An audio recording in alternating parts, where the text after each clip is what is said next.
My son and his wife left on a 7-day luxury cruise, leaving me in charge of taking care of my 8-year-old grandson, who was born mute. As soon as the heavy oak door clicked shut, he looked me directly in the eyes and said in a perfect crystalline voice, "Grandpa, don't drink the tea that Mom made. She planned to kill you." My blood ran cold, and the ceramic mug slipped from my trembling fingers, shattering against the hardwood floor. But before I tell you how a cup of tea almost ended my life, and how a silent boy became my only savior, Take a second to like this video and subscribe to the channel. let me know in the comments where you are watching from, because this story will make you question who you trust under your own roof. My name is Henry Miller, but everyone calls me Hank. I'm 74 years old, and I spent 40 years of my life as a structural engineer, building bridges over the biggest rivers in the country. I know about load capacities. I know about stress fractures. And I know how to spot a crack in the foundation before everything comes crashing down. But nothing in my career prepared me for the structural failure of my own family. I made my fortune, about $12 million, through hard work, smart investments, and selling my construction company at exactly the right time. I thought I had built a legacy. I thought I had raised a son, Carter, who would carry the Miller name with honor. But as I stood in the foyer of my house that afternoon, watching my son and his wife, Chloe, load their designer luggage into the cab, I felt a strange vibration in the air. A tension I couldn't quite calculate. Carter is 42, but that day he looked like a scared teenager. He was sweating despite the mild October weather in our town. He wouldn't meet my eyes. He kept playing with his watch strap, shifting his weight from one foot to the other. I put a hand on his shoulder and felt him flinch. "Have fun, son," I told him, trying to sound cheerful. "You and Chloe deserve this break. 7 days in the Caribbean will do you good." He just nodded, swallowing hard. "Thanks, Dad. Thanks for watching, Miles," he muttered, staring at his shoes. Then there was Chloe, my daughter-in-law. She's 36. She's beautiful in a sharp, calculating way, and she wears her piety like a disguise. She goes to church every Sunday. She volunteers at the shelter, and she always has a Bible verse ready for any occasion. But that afternoon, she was focused entirely on me. She walked into the kitchen and poured a steaming liquid from a thermos into my favorite ceramic mug. It had a strong, pungent smell, like peppermint mixed with something metallic. "Here you go, Dad," she said, with that dazzling smile that never seemed to reach her eyes. "This is that special herbal tea Dr. Evans recommended for your heart. I made it extra strong just for you. You need to drink it all while it's hot. Okay. It'll help you sleep while we're gone." She pressed the warm mug into my hands. Her fingers were cold freezing. "Make sure you drink it. Promise me, Dad," she insisted, giving my hand a light squeeze. I promised her. I told her I would drink every last drop. She kissed my cheek, and the smell of her expensive perfume was overwhelming, trying to mask the scent of the tea. She grabbed Carter by the arm, almost dragging him towards the door.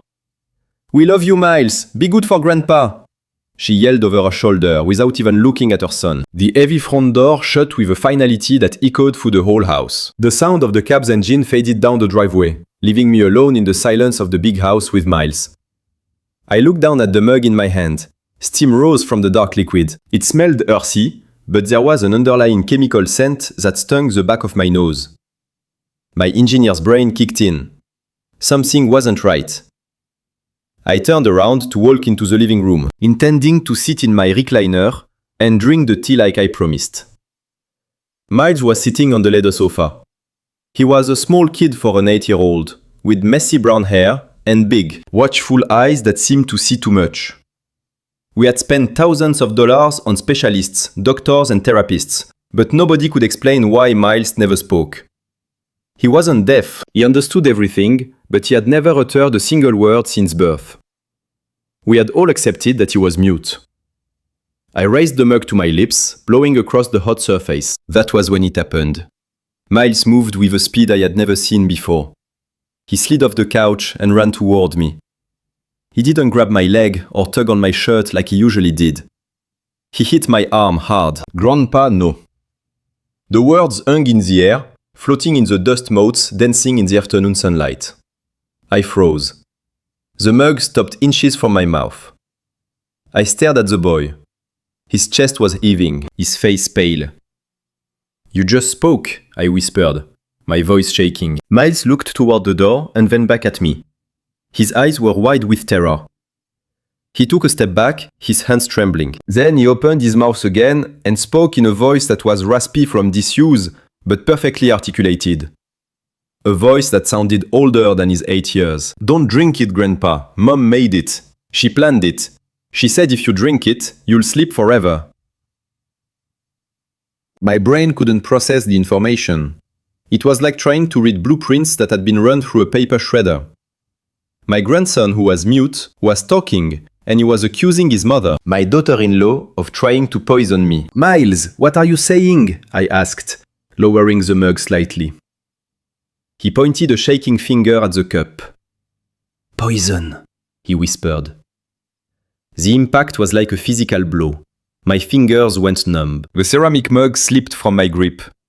It seemed to fall in slow motion, spinning in the air, spilling the dark amber liquid, before crashing against the polished hardwood floor. The sound was like a gunshot in the silent house.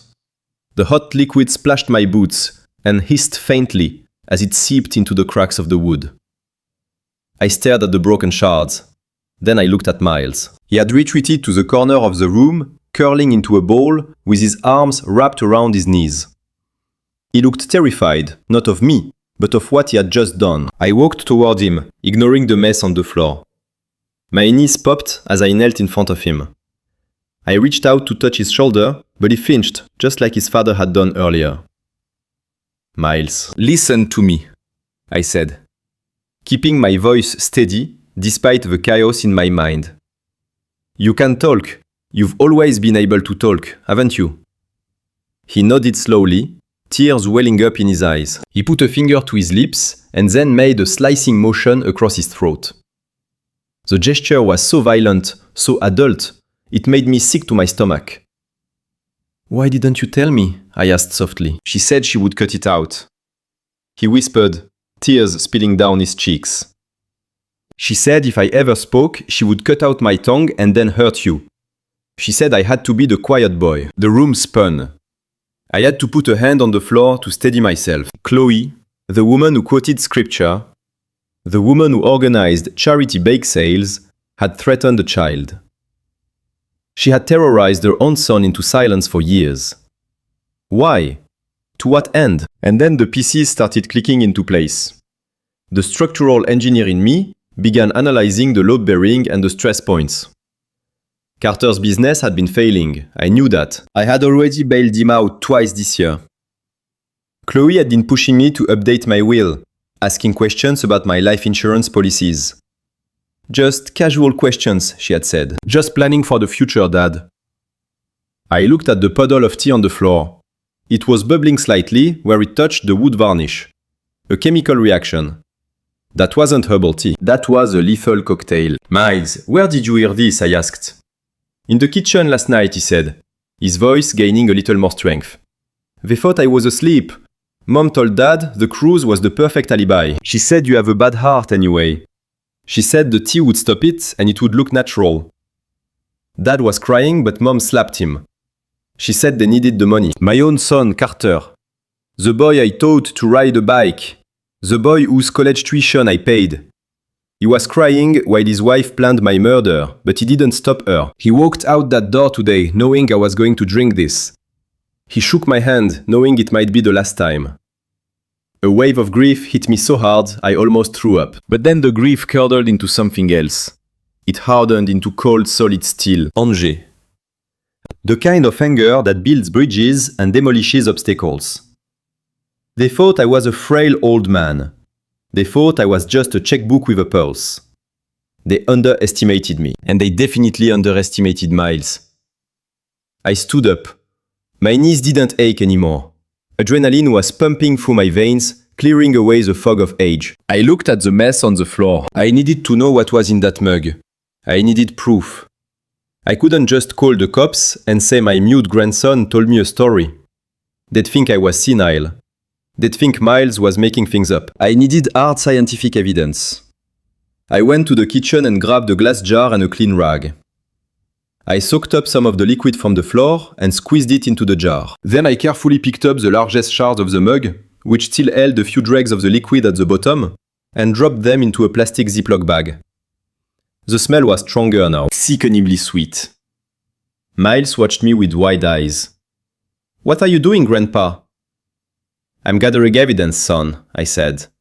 "But right now, I need to test something." I walked to the back door that led out to the patio. We'd had a rat problem out by the shed lately. I had set a few live traps near the woodpile. I stepped out into the crisp autumn air, carrying the jar. Sure enough, there was a large rat caught in one of the wire cages, hissing and scratching. It was cruel, I know, but my life and my grandson's life were on the line.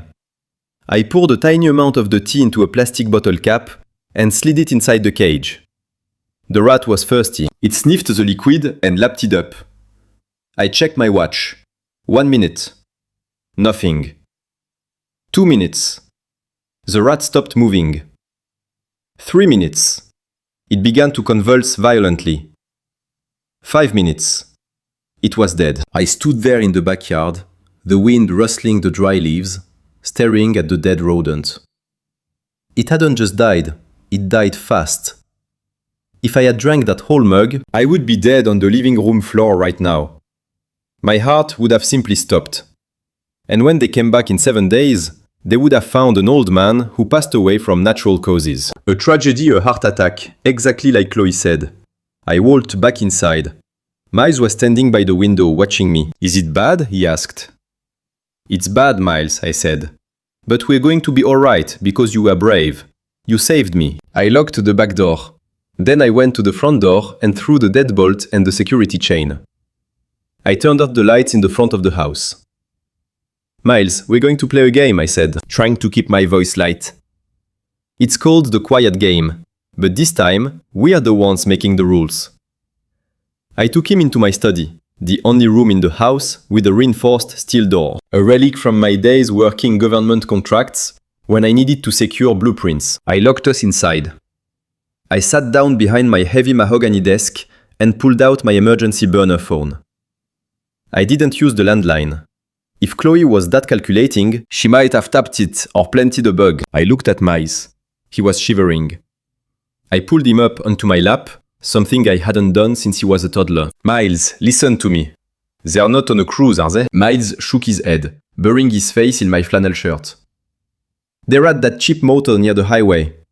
Mom said they have to stay close to come back when it happens. The motel 20 miles away. They were waiting for me to die. They were probably checking their watches right now, wondering if the old man had taken his medicine. I realized then that this wasn't just an attempted murder. It was a siege. I was trapped in my own house with a poisoner and a traitor waiting just outside city limits. But they forgot one thing. I spent 40 years solving problems that couldn't be solved. I built things meant to withstand hurricanes and earthquakes. I picked up the phone. I didn't call the police yet. I dialed a number I hadn't used in 10 years. Ray. We served in the army together. He became a private investigator, while I became an engineer. He was the only man I trusted to dig up dirt without getting muddy. Ray picked up on the second ring. "Hank, you sound like you've seen a ghost." "Worse, Ray," I said, staring at the jar of poison on my desk. "I need you to run a background check, a deep dive. A woman named Chloe Miller, maiden name unknown, might be using aliases." "Why? Hank, what's going on?" "She just tried to kill me." Ray, bring your piece." I hung up the phone and looked at Miles. He had stopped crying. He looked up at me with a trust that broke my heart. "Grandpa, what do we do now?" "Now, Miles," I said, opening my desk drawer and pulling out my old blueprints of the house. "Now we fortify. They want a tragedy. I'm going to give them a war." The house was silent around us, but for the first time in years, I wasn't just existing in it. I was defending it. The mute boy had spoken, and his voice had woken a sleeping giant. I glanced at the security monitors on my desk. The driveway was empty, but I knew they were out there waiting. Let them wait. When they come back, they won't find a helpless old man. They'll find the engineer. and I was about to dismantle their entire lives brick by brick. I sat back in my high-backed study chair, watching the amber liquid settle in the jar on my desk. The silence in the room was heavy, but it was the silence of a bunker before a bombing raid, not the peaceful quiet of an empty home. I looked at the jar, and then out the window towards the backyard, where the dead rat lay stiff in the cage. It had died too fast. That bothered me. My engineer's mind began deconstructing the variable. If a few drops killed the rodent in 5 minutes, a full mug would have stopped my heart in under an hour. But Chloe had said it would help me sleep while they were gone. She wanted a timeline. She needed a timeline that matched her alibi. I opened the bottom drawer of my desk, where I kept a small chemical testing kit I used for pool maintenance. It wasn't a forensics lab, but it would measure pH levels and the presence of certain glycol compounds. I dipped a strip into the jar. It turned a violent shade of green instantly. Ethylene glycol. Antifreeze. It was the oldest trick in the book, but she had disguised it. The peppermint and heavy herbs were there to mask the sickly sweet taste of the chemical. She had probably laced it with digitalis or some other heart medication to speed up the process while maintaining the appearance of a cardiac event. If I had drank that tea, my kidneys would have slowly failed. I would have slipped into a coma. By the time they returned from their fake cruise, I would have been a cold body found in his recliner. A tragic case of an old man whose heart simply gave out. No autopsy would be demanded for a 74-year-old man with a history of hypertension. It was efficient, it was calculated. It was an architectural blueprint for murder. I looked at Miles. He was sitting in the corner of the room, in a small reading chair, his legs pulled tight against his chest. He was watching me with eyes that looked 1,000 years old. I realized then that I didn't know my grandson. I knew the silent version of him, the shadow that drifted through the house, but I didn't know the boy who had just saved my life. I needed to know the terrain I was fighting on. I needed to know the full capacity of the enemy. Miles, come here, son, I said softly. He hesitated. The fear was ingrained in his muscle memory. He glanced at the heavy steel door I had locked and then back at me. I swiveled my chair and patted my knee. He climbed down and walked toward me. His movements were stiff and guarded. I lifted him up. He felt light. Way too light for an 8-year-old. You said she planned it, Miles. I need you to tell me everything. How long have you been able to talk? He looked down at his hands, picking at a loose thread on his jeans. Forever, Grandpa. I used to talk when I was little, but only when she wasn't looking. When she wasn't looking. The phrase made my stomach churn. I thought back to when he was a toddler. Chloe was always overing, always intercepting. She claimed he was sensitive, that he needed a quiet environment. She had been isolating him, even then. So what happened, Miles? Why did you stop? He took a deep, shaky breath. When I was 3, I sang a song in the bathtub. Dad was at work. She came in. She didn't yell. She never yells. She smiled. I felt a chill run down my spine. Chloe's smile. I knew that smile. It was the same one she gave the church deacons when she handed out soup. She held me under the water, Grandpa, he whispered. Just for a little bit. Then she pulled me up and said if I ever made a sound again, she would cut my tongue out with the kitchen shears. She showed them to me. They were silver and sharp. She said if I talked, she would hurt you too. She said she would push you down the stairs and tell everyone you fell. I hugged him tighter against my chest, fighting the urge to crush something with my bare hands. She had held a 3-year-old boy underwater. She had weaponized his love for me to silence him. That wasn't just abuse, that was psychological warfare. She had built a prison inside this boy's mind, brick by brick, and locked him inside. And Carter, my son, had let it happen. Or he was too weak to see it. Miles, you said they aren't on a cruise. I need to know exactly where they are. He nodded, wiping his nose on his sleeve. They drove to the port, but they didn't get on the ship. Mom said it costs too much money and they need to save it for the lawyers. They turned around and drove to the highway. They had that cheap motel, the one off the old exit by the industrial park. I knew the place. It was a rundown nest for drifters and truckers about 20 miles west. It was close enough to rush back if the news broke, but far enough to maintain the illusion of distance.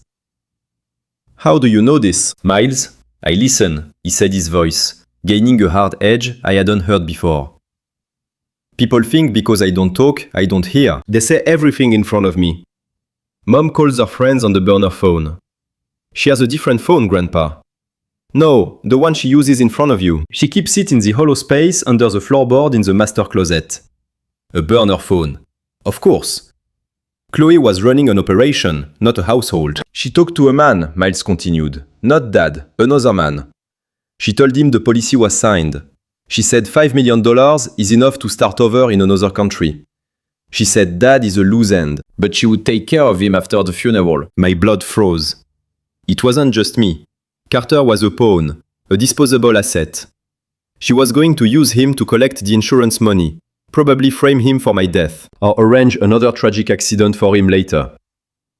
She was going to wipe out 3 generations of the Miller family to cash out. Did Dad hear this? I asked, my voice hoarse. No, Miles said. Dad was crying in the bathroom. He cries a lot when she's not looking. He told her he didn't want to do it. He told her he loved you. But she told him he was weak. She said he was a failure as a businessman and a failure as a son. She said this was the only way to fix the debt. She said if he backed out, she would tell the police he did the whole thing. She has papers, Grandpa. Papers with Dad's signature on them. I closed my eyes. Carter, you fool. You stupid, weak fool. She had compromised him. She had probably forged his signature or coerced him into signing documents implicating him in financial crimes or fraud. She had him in a vice. He wasn't just her husband, he was her hostage and her fall guy. But Miles was the variable she hadn't accounted for. She thought she had broken him, but she had only tempered him. By forcing him into silence, she had created the ultimate spy. He had been gathering intelligence for years, waiting for a breach in her defenses. I looked at the clock on the wall. It was just past 4 in the afternoon. If her plan was working, I was supposed to be drinking that tea right now. I was supposed to be feeling drowsy, my vision blurring, my heart rate dropping. They would be at the motel, waiting for the phone to ring, or waiting for enough days to pass so the discovery of the body looked natural. We have time, Miles, I said, standing up and placing him gently back in the chair. But not much. We need to find that phone, and we need to find those papers. Miles slid off the chair. I can show you where the loose board is, Grandpa. I saw her put the phone there this morning. She thought I was watching cartoons. I looked down at my grandson. He wasn't the fragile, broken bird I had pitied for 8 years. He was a survivor. He was a soldier behind enemy lines. Let's go, I said. We stepped out of the study, and the house felt different. It was no longer a home. It was a crime scene. It was a battlefield. I moved with a purpose I hadn't felt since my days on the construction site, barking orders to keep 1,000 tons of steel from collapsing. I wasn't just an old man with a heart condition anymore. I was the head of this family, and I was going to drop the hammer. As we walked toward the master bedroom, passing the kitchen where the shattered remains of the mug still lay in a toxic puddle, I realized something else. Chloe had made a fatal mistake. She assumed power was about noise. She thought because she was loud and I was old and Miles was silent, she held all the cards. She didn't understand that the most dangerous structural failures are the ones you can't hear until the whole building comes crashing down. I grabbed my walking cane, not because I needed it to walk, but because it was solid hickory and I liked the weight of it in my hand. We reached the door to Carter and Chloe's bedroom. It was locked. I didn't bother looking for a key. I raised my boot and kicked the lock. The wood splintered and the door flew open. "Show me Miles," I said. He walked straight to the walk-in closet. He pushed aside a rack of expensive dresses, which I now knew were bought with my money, and pointed to a floorboard in the corner. "Under there," he said. I knelt down, my joints popping in the quiet room. I used the edge of a pocket knife to pry up the board. It popped loose easily. Underneath, nestled in the insulation, was a cheap black prepaid phone and a thick manila envelope. I reached in and pulled it out. My hands weren't shaking anymore. I felt clinically cold. I opened the envelope. Inside were copies of life insurance policies, records of wire transfers to an account in the Cayman Islands, and a handwritten timeline of my daily routine. She had been planning this for months, maybe years. I looked at Miles. You did good, son. You did real good. He looked up at me, and for the first time in his life, he smiled. A real smile. Grandpa, he said. Yes, Miles, we are going to catch the bad guys. I slipped the phone and the documents into my pocket. You're damn right we are. We are going to catch them. But first, we are going to make sure they think their plan is working perfectly. I pulled out the phone. I needed to see if it was on. It was. And there was a draft of an unsent text message. It was addressed to a number I didn't recognize. The message read, "The tea is brewed. The old man is alone. It's done." She hadn't sent it yet. She must have gotten distracted, or decided to wait until they were at the motel to confirm. Or maybe she wanted to wait until she knew I had actually drank it. I stared at the phone, then at the clock. If I wanted to catch a rat, I needed to set the cheese. I'm going to make a call, Miles, I said. But not on this phone. We're going to use my phone. And we are going to put on a show. I was going to play the dying man. I was going to give Chloe exactly what she wanted. And when she came to collect her prize, she was going to find out that the grave she dug was big enough for two. I sat in my study, staring at the burner phone and the stack of documents Miles and I had pulled from the closet. But I knew this was only half the picture. I had the how and I had the what, but I needed the why. Why would my son, the boy I raised with honor and discipline, go along with this? Why would he stand and cry in a bathroom while his wife mixed poison into my tea? The answer wasn't here in my house. It was 15 minutes away at his place on Oak Street.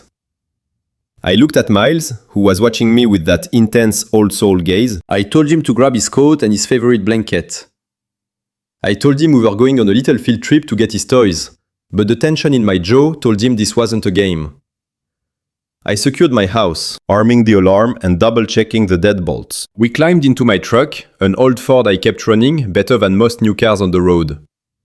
The engine roared to life, a familiar, comforting sound in a world that had suddenly gone insane. The drive was quiet. I watched the familiar streets roll by. Streets I had paved. Streets I had built during my years as a contractor. Carter lived in a neighborhood I had helped design a place of manicured lawns and two-story colonials that screamed success. It was the perfect camouflage for a man drowning in failure. As we pulled into the driveway, I noticed the grass was a little too long, the edges a bit overgrown. Small signs of neglect a busy man might overlook, but an engineer spots immediately. It was the first crack in the facade. I killed the engine and looked at Miles. I told him to stick close to me, and if he heard anything or saw anyone, he was to run back to the truck and lock the doors. He nodded, his eyes wide and serious. I walked up the path to the front door, gripping the spare key Carter had given me years ago for emergencies. This was definitely an emergency. The key turned with a stiff click. I pushed the door open, and the air that hit me was stale and cold. The thermostat had been cranked down to save money. The inside of the house was a shock. From the outside, it looked like the American dream, but inside, it was a hollow shell. There was barely any furniture in the living room. Just a cheap sofa and a TV on a stand. The expensive art was gone, leaving pale rectangles on the walls where the paint hadn't faded. It was freezing. I walked through the empty rooms, my boots echoing on the hardwood. It felt abandoned. It felt like a house where happiness had packed its bags and left a long time ago. I headed straight down the hall to Carter's home office. He always kept it locked, claiming he had confidential client files in there. I knew now those files weren't confidential. They were damning. I tested the knob. Locked. I didn't bother looking for a key this time. I went to the garage, grabbed the crowbar from my son's neglected workbench, and marched back to the office. I wedged the metal bar into the door frame and shoved. The wood groaned and splintered. With a loud crack, the frame gave way and the door swung open. The smell of stale coffee and fear hit me instantly. The room was chaotic. There were papers scattered everywhere, covering the desk, the floor, the chair. It looked like the aftermath of a tornado. I stepped inside and started picking up the papers. My hands shook as I read them. Final notice, past due, intent to foreclose. They were dated months ago, 6 months. My son hadn't just hit a rough patch. He had driven off a cliff. There were letters from the bank, letters from credit card companies, letters from the IRS. He was drowning in debt, millions of dollars in debt. I picked up a letter from a private equity firm that I knew was a front for loan sharks. They were demanding payment.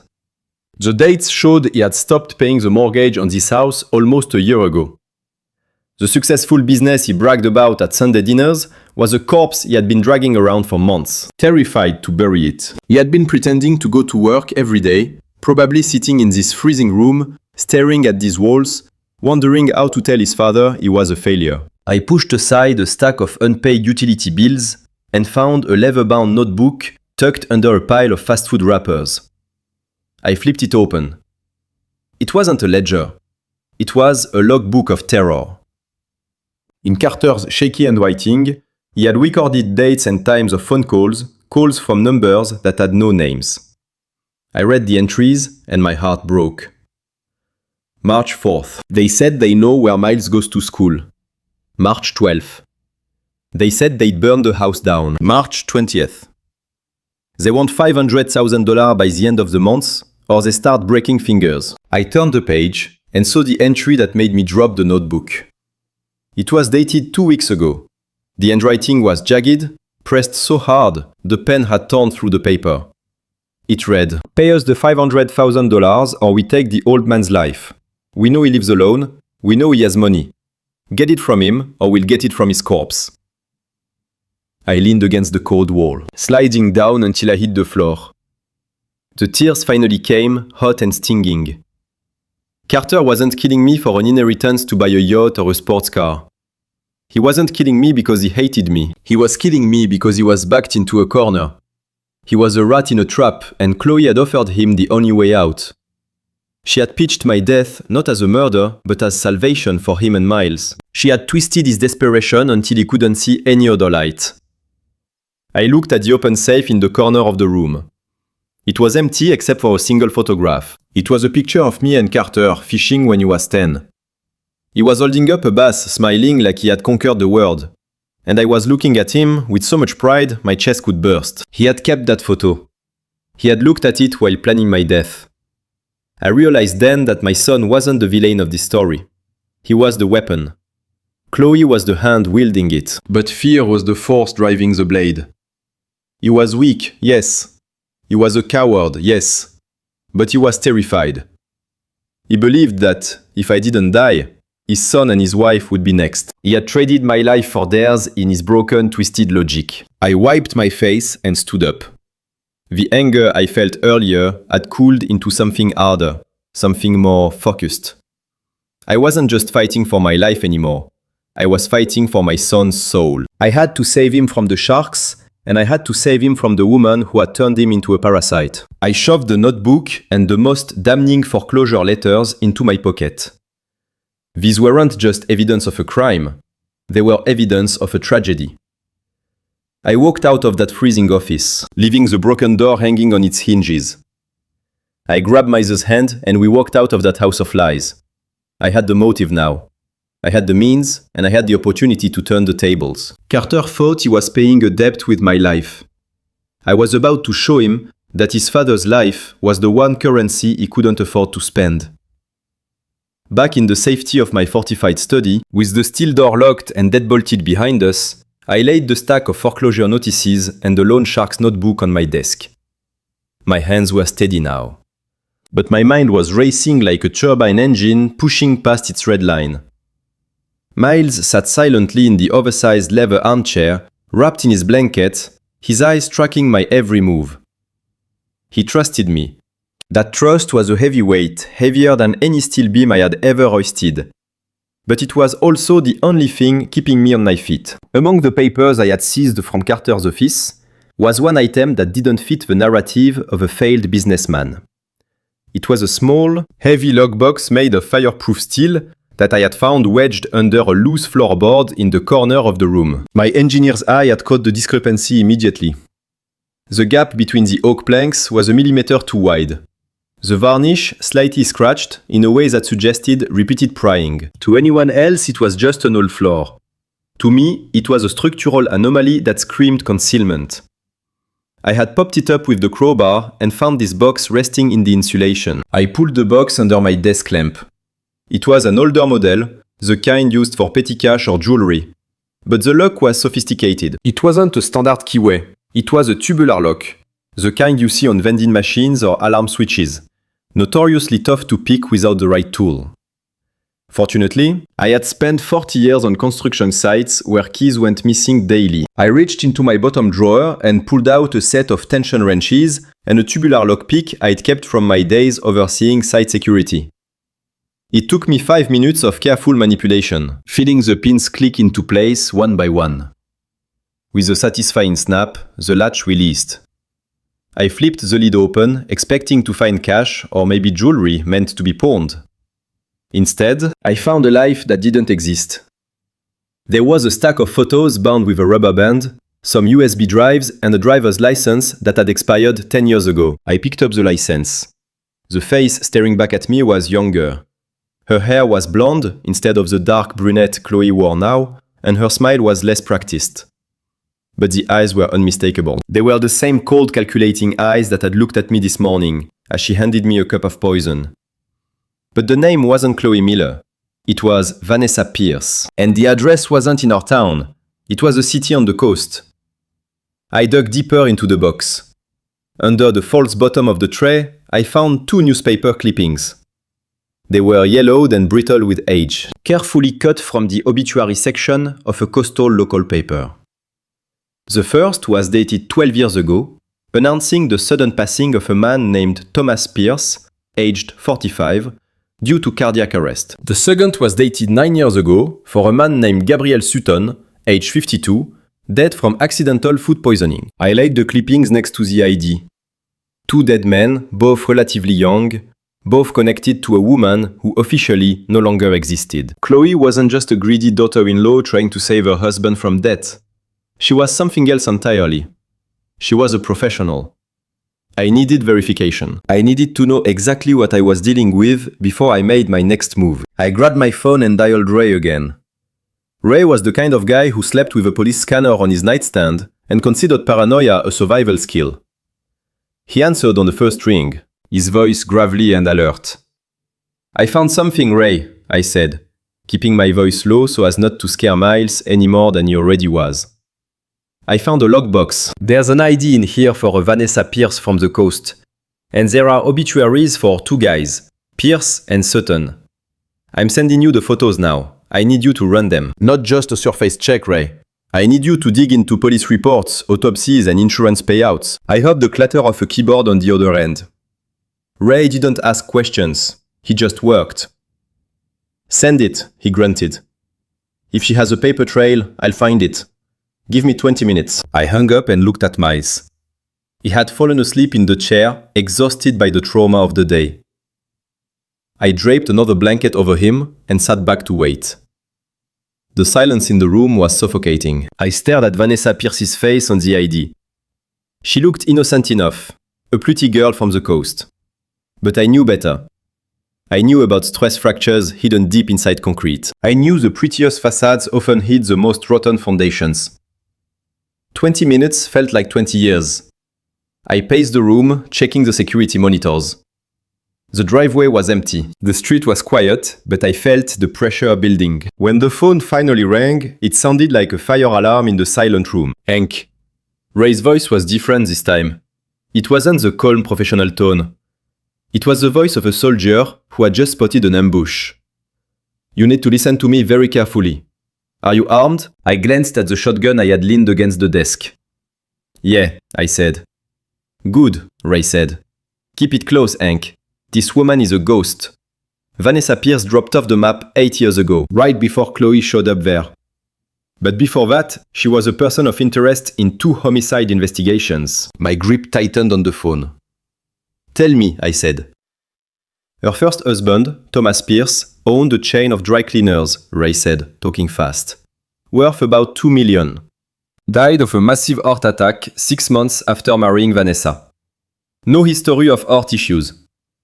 Autopsy was inconclusive, but the tox screen showed traces of digitalis. Not enough to convict, but enough to raise eyebrows. She walked away with the life insurance and the business assets. And the second I asked, feeling a cold sweat break out on my forehead. Gabrielle Sutton. Ray continued. Real estate developer. Worth $3 million. Died 2 years after marrying her. Botulism. They said he ate bad seafood at a buffet. But here's the kicker, Hank. Nobody else at that buffet got sick. Just him. She cashed out his policy a week later and vanished. The cops were building a case for fraud and possible homicide, but she ghosted before they could issue a warrant. I stared at the clipping on my desk. Heart attack, food poisoning, and now she was trying to stage a natural death for me using a tea that mimicked heart failure. It was a signature. It was her M.O. She wasn't reinventing the wheel. She was just refining the process. She's a black widow, Ancret said, his voice grim. She doesn't just marry for money. She hunts. She finds vulnerable targets, men with assets and weak spots, and she bleeds them dry. Your son Carter didn't stand a chance. She probably targeted him because she saw the family money and saw he was soft. She's been playing the long game for 8 years, waiting for the right moment to strike the grand prize, which is you. I felt a wave of nausea. Carter wasn't just an accomplice. He was a victim in waiting. Once I was dead, and the insurance money from my policy cleared, Chloe or Vanessa, or whatever her name was, would have no use for a bankrupt husband with gambling debts. Carter would be the next tragic accident. Maybe a suicide out of grief. Maybe a car crash. She would wipe out the entire Miller line and walk away with the fortune. Ray, I said, my voice steady despite the horror. She thinks I'm drinking her poison right now. She thinks she has a week before anyone finds me. Don't underestimate her, Hank, Ray warned. If she calls and you don't answer, she might get suspicious. If she suspects the plan is going south, she'll cut her losses. And a woman like this doesn't leave witnesses. She'll come back to finish the job, and she won't use tea next time. She'll use gasoline and a match. I looked at Miles sleeping peacefully in the chair, the only witness. The boy she had silenced with water and threats of mutilation. She had kept him alive as leverage against Carter. But once the money was secured, Miles would be nothing but a liability. She intended to kill us all. I need you to send everything you have to Detective Hayes at the local precinct, I said. But tell him to hold. Tell him not to move until I give the signal. Hank, don't play hero, Ray snapped. Bring the cops in there right now. No, I said firmly. If the cops show up at the motel, she might run. She's vanished before Ray. If she catches a whiff of trouble, she'll disappear into the wind. And my son will be left holding the bag for everything. I need to catch her in the act. I need her to walk back in here believing she's won. I need to trap her. There was a pause on the line. You're playing a dangerous game, Hank. She's an apex predator. I'm an engineer, Ray, I said, looking up at the blueprints of my house on the wall. I build the traps for a living. I know how to make things hold, and I know how to make things break. Just stand by. When I call, I want you and the cavalry 5 minutes away. I hung up the phone. The room felt smaller now, but clearer. The enemy had a face. She had a history, and she had a weakness. She was arrogant. She thought she was the smartest person in the room. She thought she was invisible. I picked up the burner phone from the desk, the one Chloe had hidden. I stared at the unsent text message. The tea is brewed. The old man is alone. It's done. She was waiting for confirmation. She was waiting for the silence to be permanent. I looked at the jar of poison. I looked at the dead rat out in the yard. I knew what I had to do. I had to become the ghost she wanted me to be. I had to die so I could catch her. I walked over to the security system panel on the wall. I disabled the perimeter alarms, but I kept the cameras rolling. I wanted her to feel like the coast was clear. I wanted her to walk into this house feeling like the queen of the castle, only to find out She had walked into a steel cage. I went back to the desk and pulled out a fresh legal pad. I started writing. Not a will, but a script. If I was going to fake my own death, I had to make it convincing. I had to make sure that when she looked me in the eyes for the last time, she saw exactly what she expected to see. A helpless, dying old man. Little did she know, the old man was already gone. In his place was a father who was about to burn the world down to save his son and his grandson. I looked at the clock. The sun was setting. The shadows were lengthening in the room. Night was falling, and with it, the monsters. But this house was my fortress, and I was ready for war. I leaned back in the leather chair. The silence of the study amplified the crisp rustle of the papers in my hands. Ray's warning about Chloe's past was still ringing in my ears like the aftershock of an explosion. But I needed to focus on the present. I needed to understand the mechanics of this demolition. I turned my attention back to the thick manila envelope Miles and I had dug out from the closet floor. I had skimmed it earlier. But now I dissected it with the precision of a structural engineer analyzing a failed joint. There were bank statements and wire transfer receipts, but buried at the very bottom was a document on heavy stock paper that felt like a death sentence. It was a life insurance policy from a company called Sovereign Assurance. I unfolded it, and the numbers jumped off the page. The policy was taken out 3 months ago. The coverage amount was $5 million. I stared at the number. 5 million. That was the price tag they had put on my head. That was the value of my life to them. Not my memories, not the bedtime stories I read to Carter. Not the college tuition I paid or the house I held them by. Just 5 million tax-free dollars. I scanned the details. It was a comprehensive policy with a double indemnity clause for accidental death, but with a standard payout for natural causes, including cardiac arrest. It was tailor-made for the scenario Chloe had cooked up. If the tea worked and I died of heart failure, they got the 5 million. If I fell down the stairs or had a car crash due to the drugs, they could potentially get 10. They had covered all their angles. Then my eyes drifted to the bottom of the page, to the signature line. There it was. Henry J. Miller, written in blue ink. My hands started to shake. Not from fear, but from a cold, burning rage. It looked like my signature. To a bank teller or an insurance adjuster, it would pass without a second thought. The loop of the H, the sharp angle of the M, it was masterful. But I knew my own hand. I knew that when I signed my name, I always lifted the pen slightly between the L and the E in Miller. A habit from years of signing blueprints where smudging the ink could cost thousands of dollars. This signature was continuous. The flow was too smooth, too practiced. It was a forgery. But it was a forgery that required an intimate knowledge of my handwriting. Chloe couldn't have done this. She didn't know the nuances of my hand. Carter. My son had forged my signature on my own death warrant. He had sat at a desk, probably in that freezing office, with the foreclosure notices staring him in the face, and practiced signing my name until he got it right. He had signed his father's life away to save his own skin. The betrayal cut deeper than any knife. It wasn't just theft. It was erasing my identity. Erasing my authority over my own existence. I pulled out my phone and snapped high-resolution photos of every page, focusing on the dates, the clauses, and that forgery. I sent them to Ray's encrypted server immediately. The paper trail was established. The motive was clear. But I needed to know why they felt safe leaving town. I needed to see the other side of this facade. I remembered what Miles had said about the burner phone having a draft message. I picked up the chip device again, but this time I didn't look at the texts. I opened the browser history. It was empty. Wiped clean. Smart. But then I noticed a social media app installed on the home screen. It hadn't been logged out. I tapped the icon.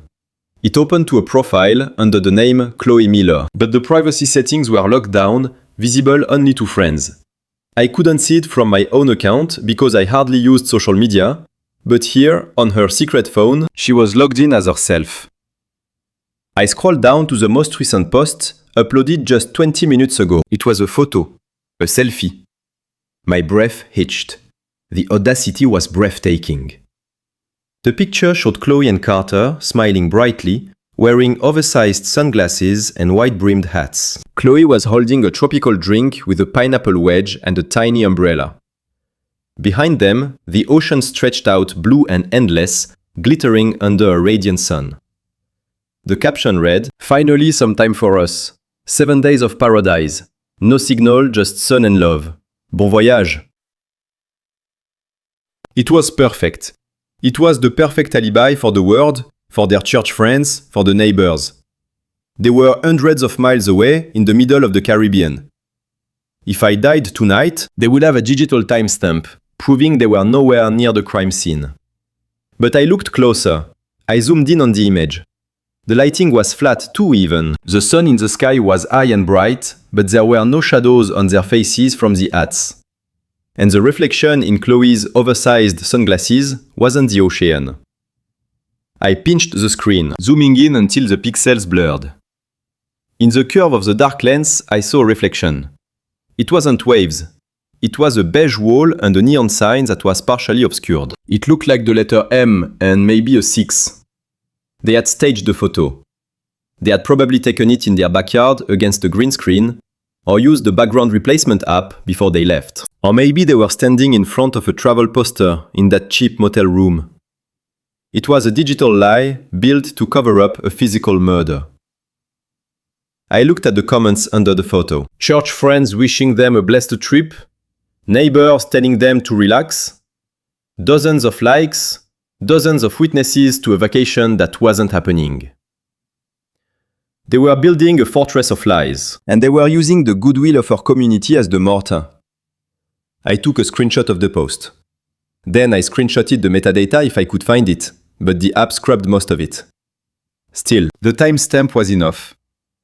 They claimed to be at sea, but Ray could ping this burner phone and prove they were 20 miles away at a highway motel. The contradiction would be the nail in their coffin. I looked over at Miles. He was awake now, watching me. He sensed the shift in my mood. The grief was gone. The shock had evaporated. What remained was the cold calculation of a man who realized he was at war. "They think I'm stupid, Miles," I told him, my voice low and hard. "They think because I'm old, I'm blind. They think they can rewrite reality with a fake photo and a forged signature." Miles slid out of the chair and walked over to the desk. He looked at the photo on the phone screen. "That's not the ocean, Grandpa," he said, pointing at the reflection in the glasses. "That's the motel wall. I saw it when we drove past. It's spilling paint." "You've got a good eye, son," I said. "Better than mine." I saved the images and forwarded them to Ray. Then I leaned back and stared at the pile of evidence. The poison tea, the dead rat, the foreclosure notices, the loan shark threats, the Black Widow's fake identity, the forged $5 million policy, the fabricated alibi. It was a masterpiece of deception. If they had succeeded, they would have walked away with everything. Carter would have paid his debts, Chloe would have moved on to her next victim, Miles would have been discarded, sent to a state facility, or worse, silenced permanently to protect their secret. But they had made one critical mistake. They assumed the foundation was weak. They assumed Hank Miller was ready to crumble. I wasn't crumbling. I was curing. I gathered the documents and the burner phone and locked them inside my hidden wall safe behind the false panel in the bookcase. I shut it and spun the dial. "You want my money," I said to the empty room. "You want $5 million? I'll give you something else. I'll give you a one-way ticket to a federal prison cell." I stood up and walked to the window. The sun had completely set. The yard was pitch black now. Somewhere 20 miles away, in a cheap motel room, Chloe and Carter were waiting. They were checking their phones, waiting for the news that the old man had passed away. They were probably rehearsing their grief, practicing their tears for the funeral. Let them rehearse.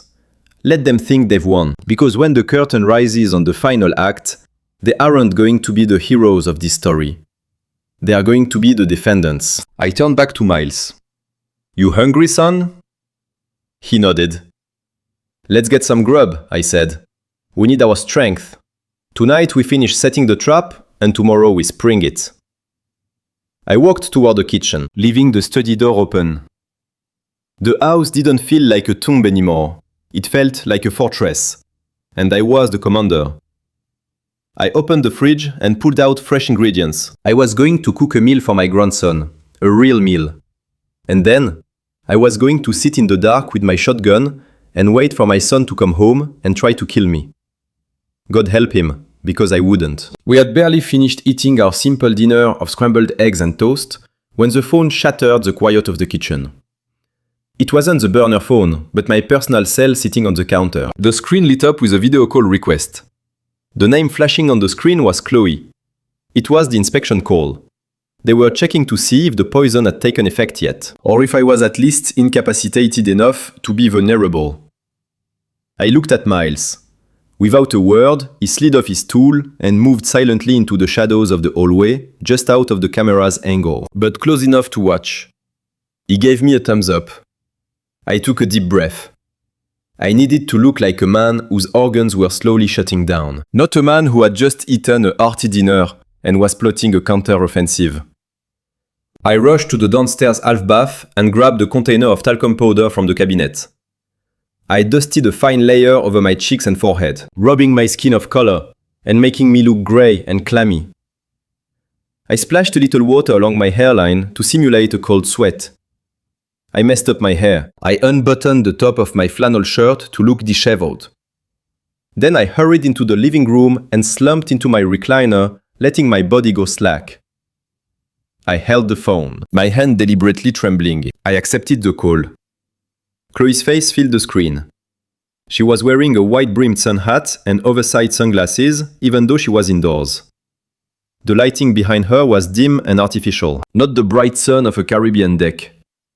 I could see the beige texture of a cheap motel wall behind her shoulder before she shifted the angle to show only her face. Carter was sitting next to her, but he was hunched over, staring at his hands, his face pale and shining with sweat. "Dad," she squealed, her voice entirely too loud, too cheerful.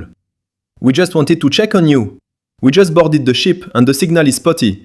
How are you feeling?" I let out a raspy cough and brought the phone closer to my face, letting her see the pallor of my skin. I squinted as if the light from the screen hurt my eyes. "I don't know, Chloe," I wheezed, dropping my voice an octave. "I feel heavy.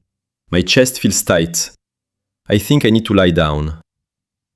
Chloe's smile didn't waver, but her eyes behind the dark lenses narrowed with the focus of a predator. She leaned closer to the camera, examining my condition like a biologist studying a specimen under a microscope. "Did you drink the tea, Dad?" she asked. "The doctor said it might make you sleepy at first, but that means it's working. You drank it right." I nodded slowly, letting my head loll back against the headrest. "I drank it," I lied. "It tasted bitter, but I finished it." "I just feel so tired, Chloe. My heart is beating funny." "Good," she said instinctively before correcting herself. "I mean, that's good, Dad. It means the herbs are relaxing your system. You just need to sleep. Don't fight it. Just close your eyes and drift off." Beside her, Carter flinched. He glanced up at the camera for a fraction of a second, and I saw the terror in his eyes. He looked like a man watching a train wreck he had helped engineer. "Dad," he croaked, his voice cracking. "Dad, maybe you should call Dr. Evans if you feel bad." "Maybe..." Chloe elbowed him hard in the ribs. He shut his mouth instantly, biting his lip. "Don't be silly, Carter," she hissed without looking at him. "Dad is fine. He just needs rest. Don't worry him." She turned her attention back to me, her voice dripping with fake honey. "Carter is just being a worrywart dad. You know how he gets. You just sleep. We'll check on you tomorrow." I knew they had taken the bait. She believed the poison was in my system. She believed I was fading. But I needed to reel them in. I couldn't let them wait until tomorrow or the next day to find my body. I needed them here, tonight. I needed to force them out of that motel room and back to this house before the sun came up. I needed to threaten the one thing she cared about more than my life. The money. I coughed again. A wet, rattling sound I had perfected years ago to get out of boring city council meetings. I clutched my chest with my free hand. You know, I said my voice gravelly, staring right into the camera lens. Sitting here, feeling like this, it gives a man clarity. I've been thinking a lot about legacy, Chloe. About what we leave behind. Chloe froze. What do you mean, Dad? I mean, the money, I said, letting my voice wander as if I were delirious. $12 million. It's a lot of money. Too much money for one person. And I've been watching Carter lately. He seems troubled.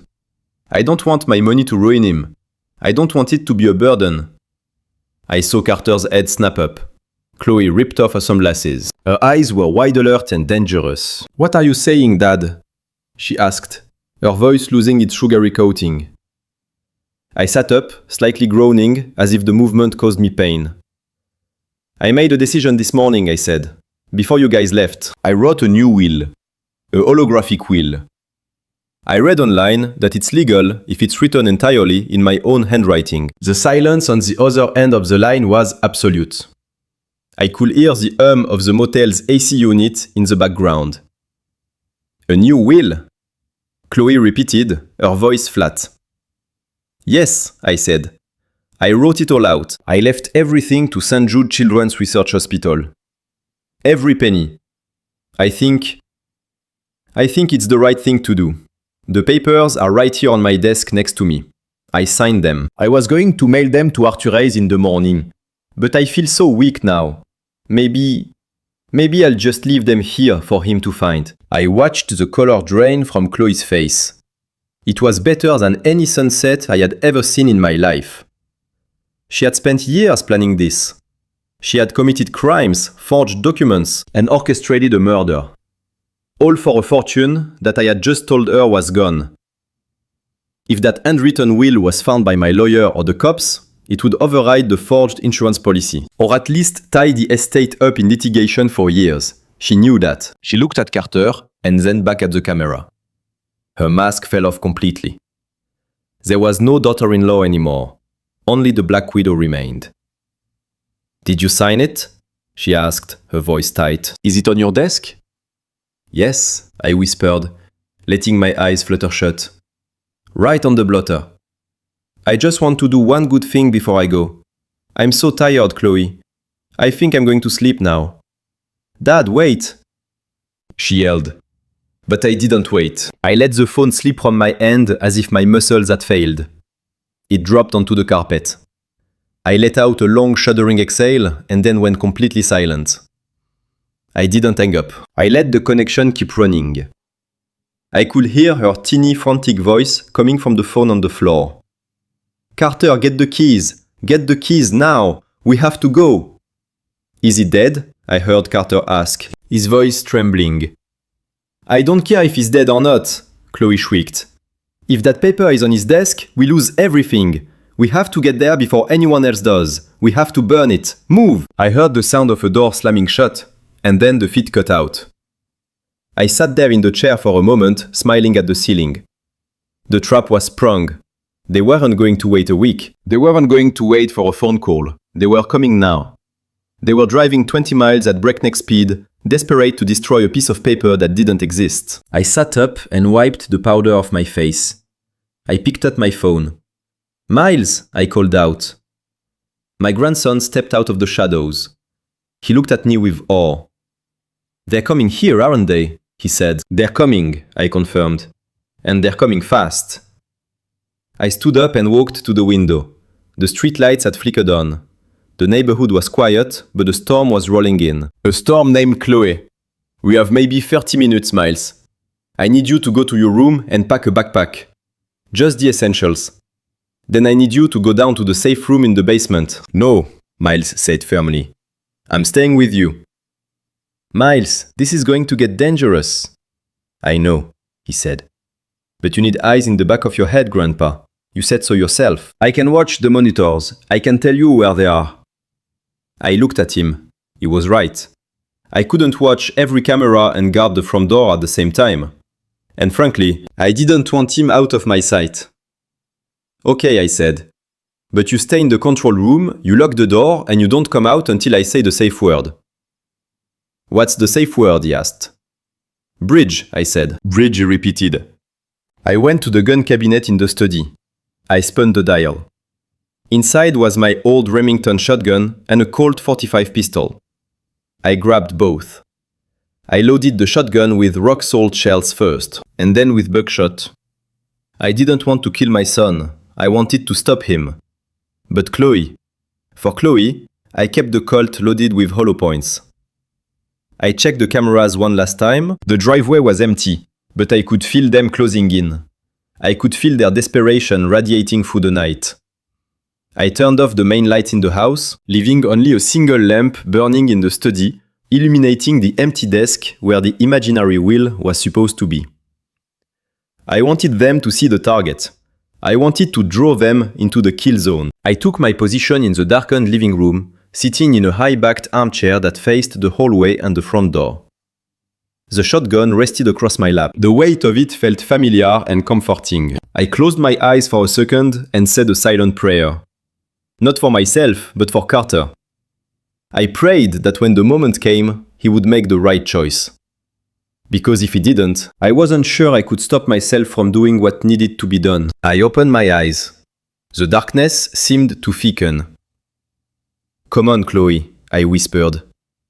"Come and get your inheritance." The silence after Chloe hung up was heavier than concrete, but I didn't have the luxury of sitting in it.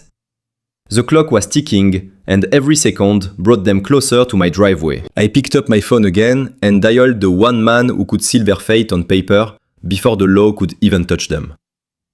Arthur Hayes had been my attorney for 30 years. He was an old-school lawyer who billed by the hour, but he was worth every penny, because he knew where every skeleton in this town was buried. It was late, but Arthur picked up on the third ring. I told him I needed him at the house immediately, and that he needed to bring his notary seal. I didn't give him details over the phone. I just told him it was a life or death matter involving the estate. To his credit, he didn't ask questions. He just said he was 10 minutes away. While I waited for Arthur, I went to the safe in my study. I pulled out the actual will, the one Chloe had been so desperate to see. It was a standard document, leaving the bulk of the estate to Carter with a small stipend for mice. I tore it in half. The sound of ripping paper was the most satisfying thing I had heard all day. When the doorbell rang, I checked the monitor. It was Arthur. His silver sedan was parked haphazardly in the driveway. I let him in and led him straight to the study. He took one look at my face, still dusted with powder to make me look sick, and then at Miles, sitting solemnly in the corner, and knew this wasn't a social call. I laid it out for him in 3 sentences. My son and his wife are trying to kill me. I have proof. I need to change my will right now. Arthur paled, but he opened his briefcase. We drafted the new document in record time. It was a revocable living trust. Every asset I owned, the house, the investments, the $12 million, was immediately transferred into a trust for the sole benefit of Miles Miller. The trustee would be my sister, Sarah, who lived up north. She was a tough woman, a former judge who had never liked Chloe. She would guard that money with her life. The most important clause was the disinheritance. I explicitly stated that Carter and Chloe would receive absolutely nothing. Not a dime, not a piece of furniture. I specifically noted that this was not an oversight, but a deliberate act due to their betrayal. I signed the document with a steady hand. Arthur notarized it, his stamp hitting the paper with a heavy thud that sounded like a judge's gavel. He promised to file it electronically with the county clerk the second the office opened in the morning. But as of this moment, it was legal and binding. If I died tonight, Chloe would inherit nothing but a prison sentence. After Arthur left, promising to keep his phone on, I turned my attention to the physical defense of my home. The legal trap was set, but now I needed to make sure we survived long enough to trigger it. I went down to the basement workshop where I kept my old gear from my construction days. I had boxes of high-definition cameras, the kind used to monitor job sites for theft. They were small, rugged, and had night vision capabilities.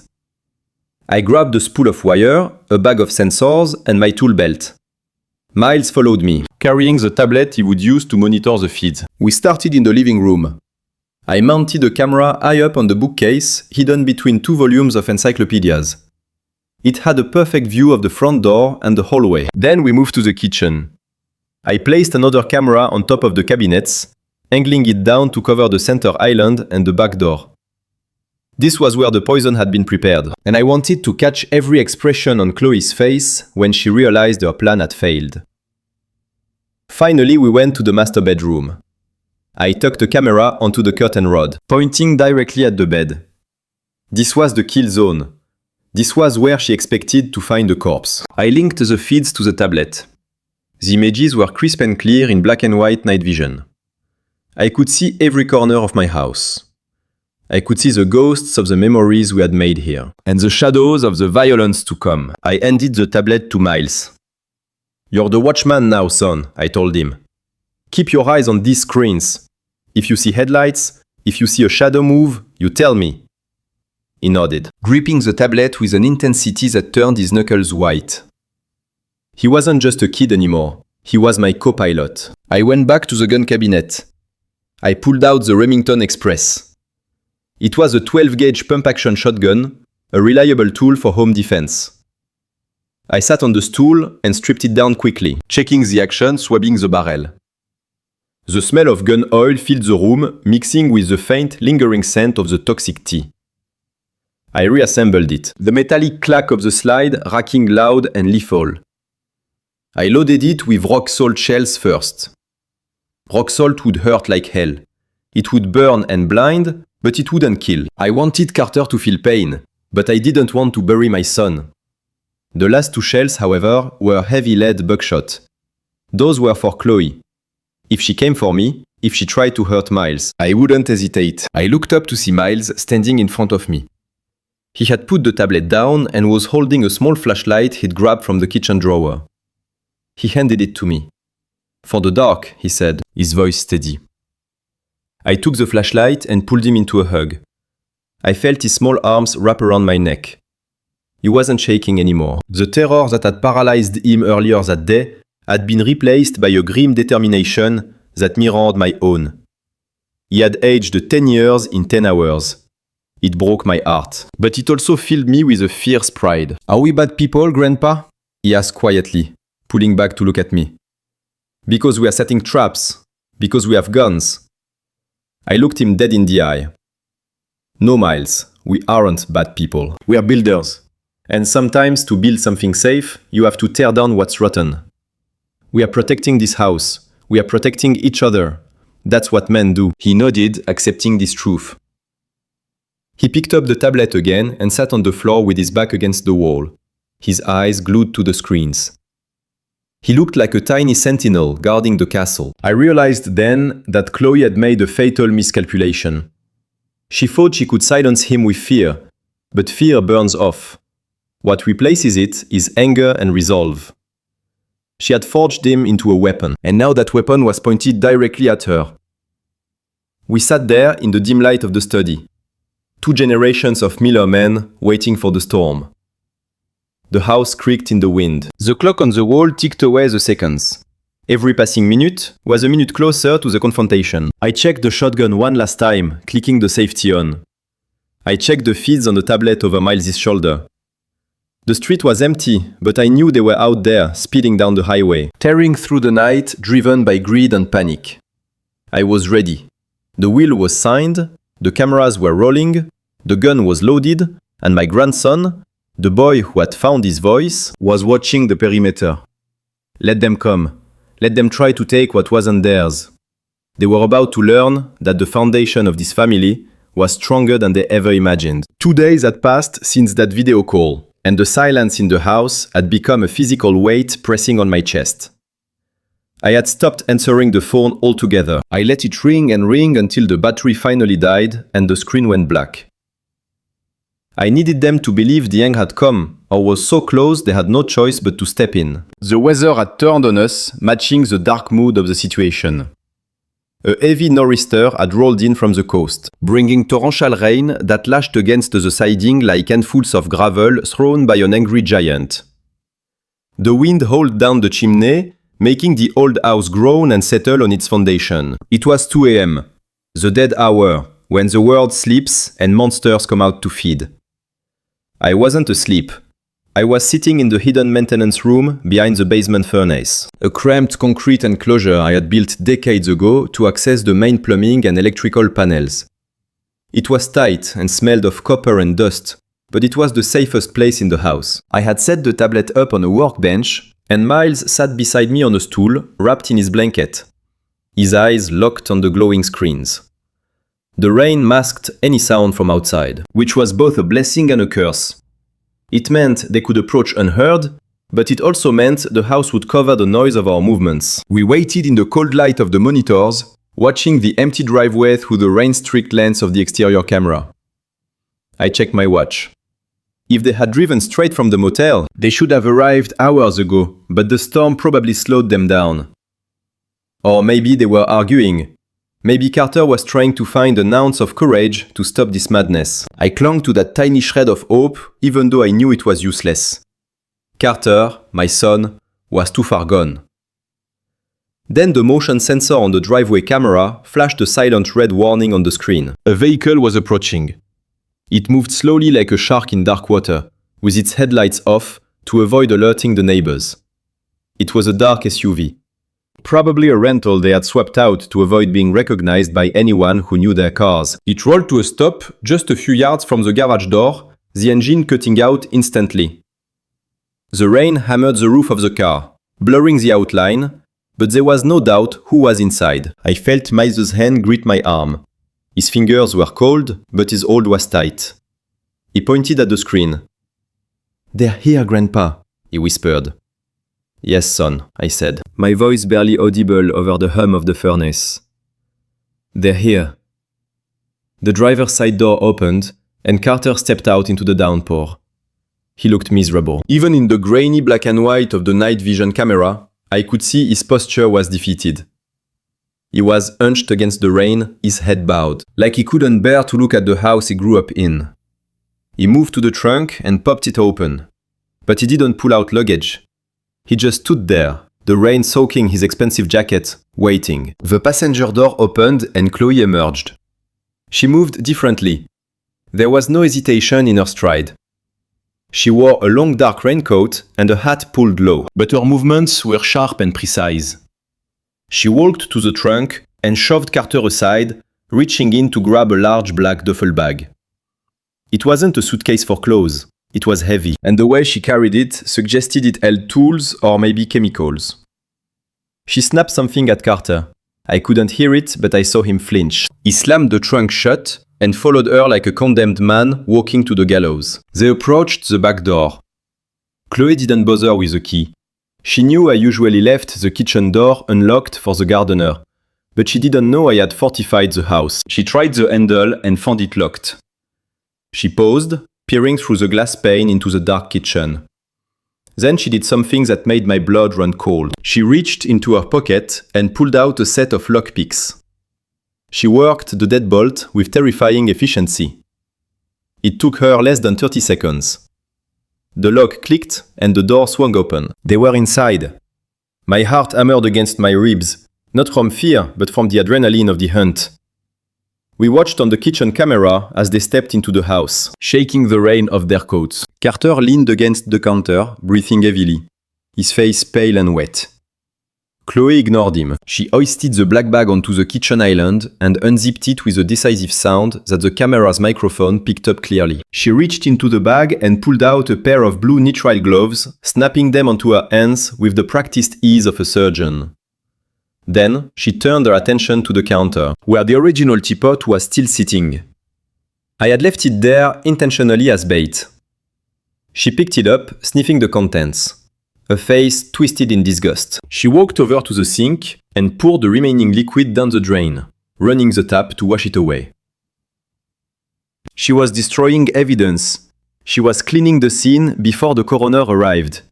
She washed the teapot thoroughly, drying it with a paper towel and placing it back on the stove. It was methodical. It was professional. It was the action of a woman who had done this before. Carter. I heard her say, her voice sounding tinny through the speaker. Go check the study. Find that will. If he signed it, we have to burn it before we call 911. Carter didn't move. I can't, Chloe. What if he's dead in there? If he's dead, then we're rich, she snapped. Go, now! Carter stumbled out of the kitchen, heading towards the study. Chloe stayed behind. We watched as she reached back into the black bag. She pulled out a small vial of clear liquid and a large syringe. This wasn't herbal tea anymore. This was the kill shot. She was prepping a direct injection. Probably a massive dose of potassium chloride, or something that would stop a heart instantly and leave no trace if they weren't looking for it. She filled the syringe, tapping the side to clear the air bubbles. Her face was a mask of sheer focus. There was no remorse, no hesitation. She was just a mechanic working on an engine, making sure the machine stopped running permanently. She moved to the fridge and pulled out a carton of orange juice. She injected the liquid right into the carton, giving it a gentle shake. Then she poured a glass. She was going to stage it. She was going to make it look like I had woken up thirsty, drank some juice, and died. Or worse, she planned to force it down my throat if I was still breathing. Miles squeezed my arm so hard it hurt. She's going to hurt you, he whispered. She has the needle. She thinks she's going to hurt me. I corrected him, keeping my eyes on the screen. But she's walking into a nightmare. Chloe picked up the glass of juice and the syringe, placing them on a serving tray. She added a napkin, arranging it to look domestic and caring. It was a grotesque parody of nursing. She smoothed her hair, took a deep breath, and composed her face into a look of deep concern. It was terrifying to watch the transformation. 1 second she was a cold-blooded killer prepping the lethal dose, and the next she was the anxious daughter-in-law checking on a sick father. She started walking toward the hallway leading to my bedroom. She didn't know the bedroom was empty. She didn't know the cameras were recording every second of her preparation. She didn't know her husband was about to find a torn wheel and an empty desk. And she certainly didn't know that the old man she came to kill was sitting 10 feet beneath her boots, holding a shotgun and watching her every move. We need to go up now, Miles, I said, standing up. The time for watching is over. I grabbed the shotgun and checked the safety. I handed the tablet to Miles. You stay behind me. Keep watching. If she pulls anything else out of that bag, you tell me immediately. We left the safety of the maintenance room and crept up the basement stairs. The house was dark above us. But the storm outside provided flashes of lightning that illuminated the hallway in jagged bursts. I could hear Carter in the study, shuffling papers, yanking drawers open. He was panicking. I could hear Chloe's footsteps on the floorboards above, heading toward my bedroom. The trap was set, the players were in position. I reached the top of the stairs and stepped into the kitchen, my boots silent on the linoleum. I glanced at the black bag she had left on the island. It was open. Inside, I saw a coil of rope, a roll of duct tape, and a heavy metal flashlight. She hadn't just come to poison me. She had come prepared for a struggle. She had come ready to do whatever it took to silence this house forever. I waited in the shadows of the hallway listening. I heard my bedroom door creak open upstairs. I heard Chloe's voice, soft and deadly.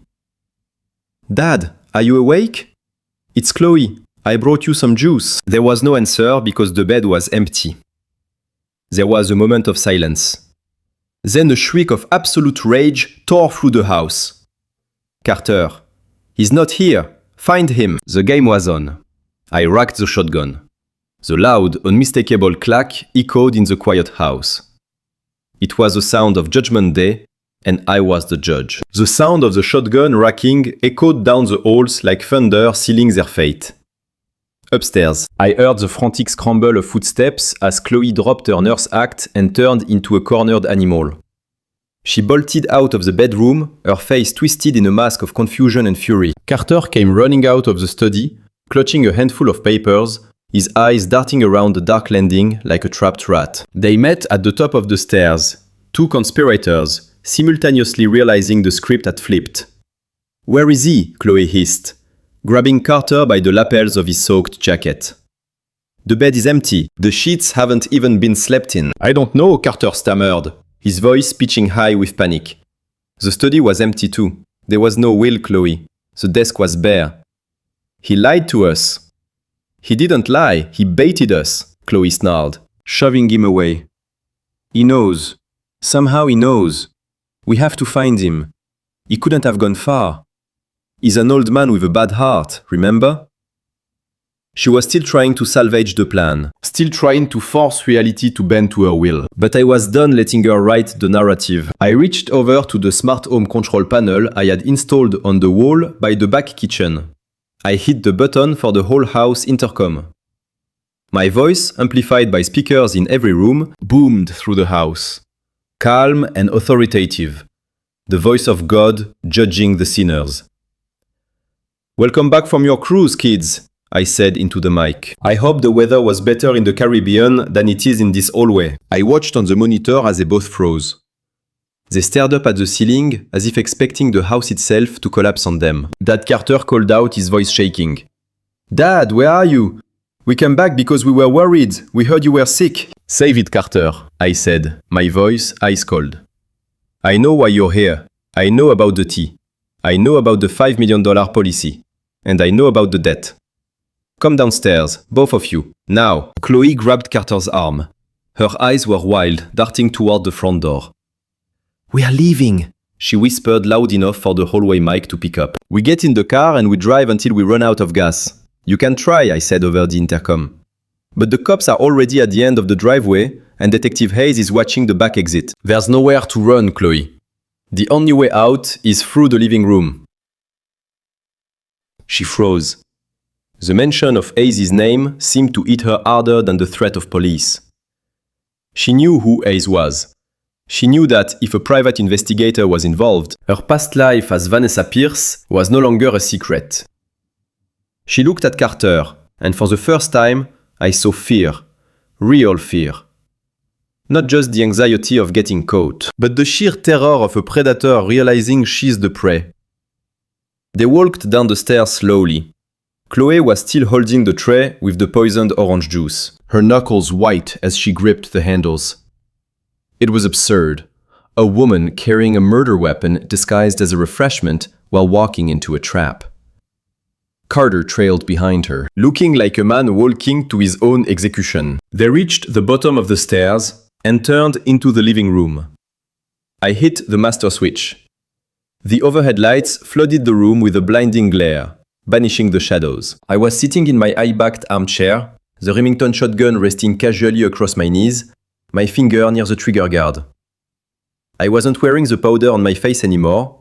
I looked healthy, strong, and very pissed off. To my right, stepping out of the shadows of the dining room, was Detective Hayes. He looked older than he did in our army days, but he still held his service weapon with the steady hand of a sniper. Behind him, two plainclothes men emerged from the hallway leading to the kitchen, badges hanging from chains around their necks. They were detective buddies of Hayes who had been waiting in the dark for the last hour. Chloe stopped dead in the center of the room. She looked at me, then at the gun, then at the cops. Her brain was working furiously, calculating odds, spinning lies, looking for an angle. Slowly, she lowered the tray onto the coffee table. Her movements deliberate and non-threatening. "Dad," she said, her voice adopting that sickeningly sweet tone she used to manipulate everyone. "Thank God you're okay. We were so worried. You sounded delirious on the phone. We drove through the storm just to check on you." She gestured to the juice. "I even brought you some vitamins. I thought your blood sugar might be low." I stared at her, marveling at the sheer audacity. She was standing in a room full of armed men, caught in a lie that spanned years. And she was still trying to sell the act of the concerned daughter. "Knock it off, Chloe," I said, my voice dead flat. "Or should I call you Vanessa?" Her face went slack, the color drained from her cheeks, leaving her looking like a wax doll. Carter stared at her, confused. "Van? Who is Vanessa?" he asked, looking between me and his wife. "Ask her, Carter," I said. "Ask her about Thomas Pierce. Ask her about Gabrielle Sutton. Ask her about the two husbands she buried in Florida before she came up here to bury you and me." Carter backed away from her as if she were radioactive. "Chloe, what is he talking about? He's senile," Chloe spat. Her eyes narrowed into slits. He's making things up, Carter. Look at him. He's got a gun. He's having a psychotic break. We need to get him help. Officers, you see this, right? He's threatening us. Hayes stepped forward, his face grim. We watched you pour the tea down the drain, Mrs. Miller. We have the footage, and we have the lab report on the rat in the backyard. That wasn't tea. It was a cocktail of antifreeze and digitalis. Chloe didn't flinch. You don't have proof, she said, her voice turning to ice. A video of me cleaning a kitchen. A dead rat. That's circumstantial. You can't prove I put anything in that mug. It's his word against mine. And who are they going to believe? A confused old man with a history of heart problems? Or a devoted mother and wife? She was right in a twisted way. Without a direct witness, without someone who saw her brew the poison, who saw her sign the papers, who heard her threats, it would be a long, messy legal battle. She was banking on reasonable doubt. She was counting on the silence. Are you forgetting something, Chloe? I said, standing up and setting the shotgun aside. I don't just have my word, I have a witness. She let out a laugh, a short bark of a laugh. Who, Carter? He'll never testify against me. He loves me. And besides, he wasn't even in the kitchen when I made the tea. Not Carter, I said. I turned toward the hallway leading to the study. Miles, come out here. Son. Chloe rolled her eyes. The boy, she scoffed.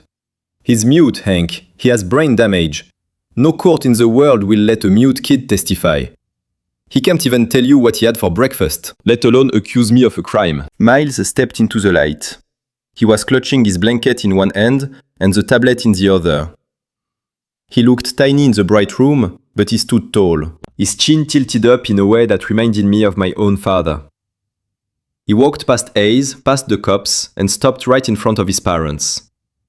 Carter stared at his son, confusion and fear warring on his face. Miles, go back to your room. It's not safe out here. Miles didn't move. He looked at his father and then shifted his gaze to Chloe, the woman who had given birth to him. The woman who had terrorized him. The woman who had tried to kill his grandfather. She smirked at him, a cruel twist of her lips. Go on, Miles. Go play. The adults are talking. Miles took a deep breath, opened his mouth, and the sound that came out was the most beautiful thing I had ever heard in my life. No, he said loud and clear. Carter gasped, stumbling backward and hitting the wall. He stared at his son like the boy had just grown wings. You can talk? Chloe's face crumbled. The mask of confidence shattered, revealing the pure, absolute horror underneath. She took a step back, shaking her head. No, you can't. You're quiet. You're the quiet boy. I was quiet because you made me be quiet, Miles said, his voice steadying, gaining power with every word. You held me under the water. You showed me the scissors. You told me if I talked, you would cut my tongue out. Carter let out a sound that was half sob, half scream. He stared at Chloe, his eyes wide with horror. You did what? She tried to kill Grandpa, Miles continued, ignoring his father, pointing a shaking finger at Chloe. I heard her. I heard her tell you to buy the poison. I heard her tell the man on the phone about the money. She said Grandpa was a loose end. She said you were weak, Dad. She said after Grandpa died, she was going to get rid of you too. Liar! Chloe screamed, lunging at him. You little liar! I'll shut your mouth for good. She didn't get far. Hayes and one of the detectives tackled her before she could take 2 steps. They slammed her to the hardwood floor, wrenching her hands behind her back and slapping the cuffs on. She was screaming and kicking, cursing in language I won't repeat, but the fight was over. Carter slid down the wall, collapsing onto the floor. He buried his face in his hands, sobbing uncontrollably. He wasn't crying for himself anymore. He was crying for the years of abuse he had missed. The torture his son had endured right under his nose, while he was too busy drowning in his own failures to notice. Miles stood there, watching as she thrashed his chest heaving. He looked at me. Is it over, Grandpa? He asked. I walked over and put my hand on his shoulder. Yes, Miles, it's over. You did it. You broke the silence. The detective picked up the tray with the orange juice and bagged it as evidence. Chloe was dragged out of the house, screaming threats, yelling that she would sue, that she would kill us all. But her words had no power anymore. The truth was out.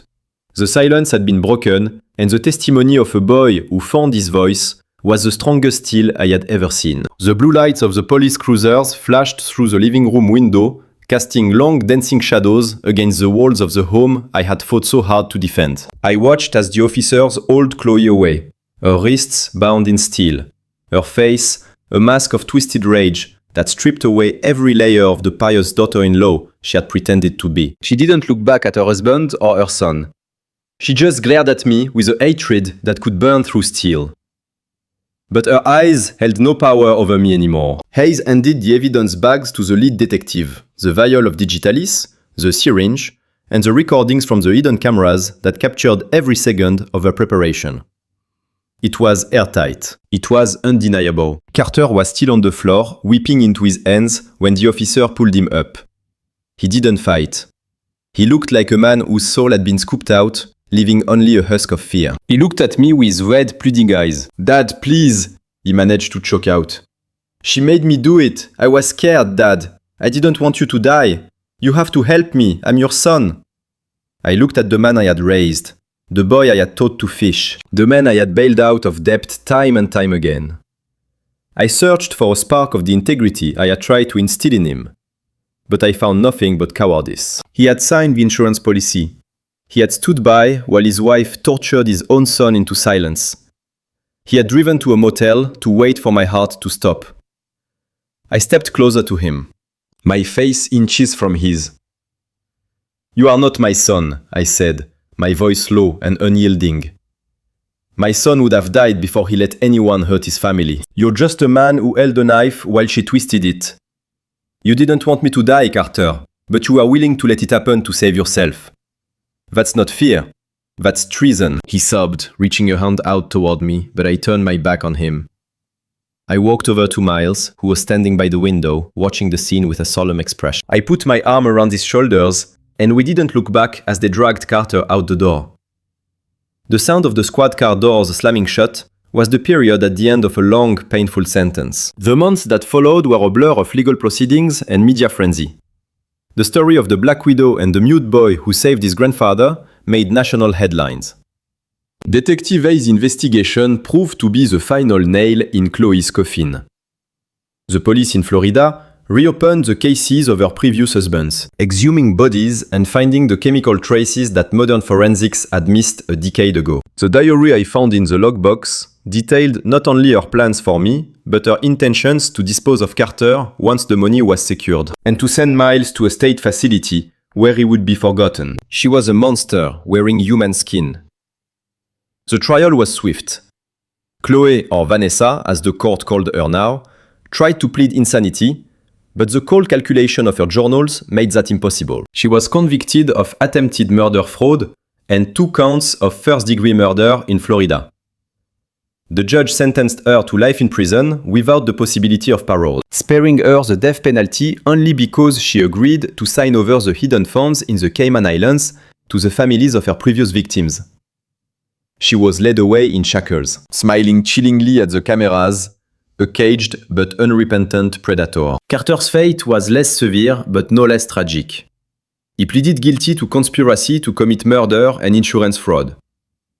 His lawyer tried to argue duress, painting him as another victim of Chloe's manipulation. But the judge saw the forged signatures and the foreclosure notices. He saw a man who chose money over his father's life. Carter was sentenced to 15 years in a federal penitentiary. I didn't go to his sentencing. I sent a lawyer to relay a message that the trust fund for Miles was secure, and that he would never touch a dime of my money again. I had cut the rot out of the family tree to save the roots. A year later, I found myself standing on the thick deck of a real cruise ship, looking out at an ocean that was actually blue and endless, not a reflection in a pair of sunglasses. The sun was warm on my face, and the salty air smelled like freedom. I wasn't alone. Miles stood next to me, leaning over the railing, pointing excitedly at a pod of dolphins jumping in the ship's wake. "Look, Grandpa! he yelled, his strong, confident voice carrying over the sound of the crashing waves. "There's 5 of them! Do you see the baby?" I smiled, adjusting my hat. "I see them, Miles. They're fast, aren't they?" He laughed a sound that was pure joy, untethered from the secrets he had carried for so long. He had spent the last year in therapy working through the trauma, reclaiming the childhood that had been stolen from him.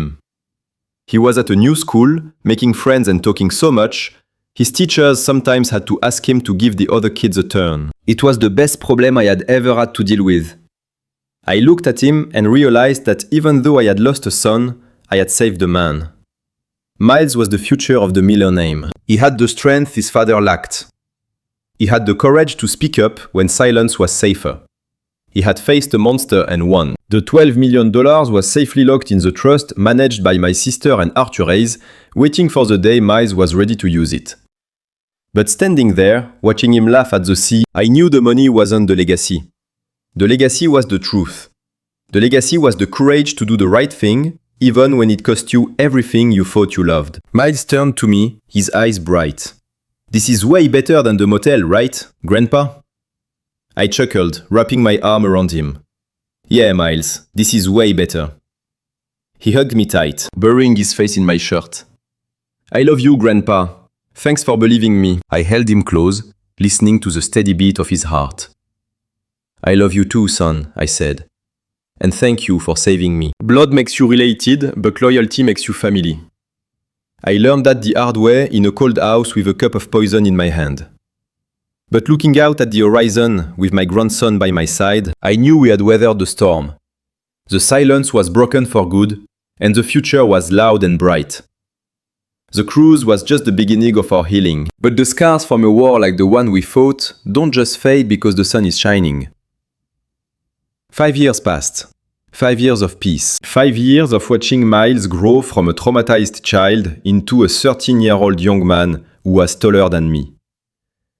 He was brilliant at the top of his class, a star on the debate team, using that voice he had hidden for so long to argue about climate change and history.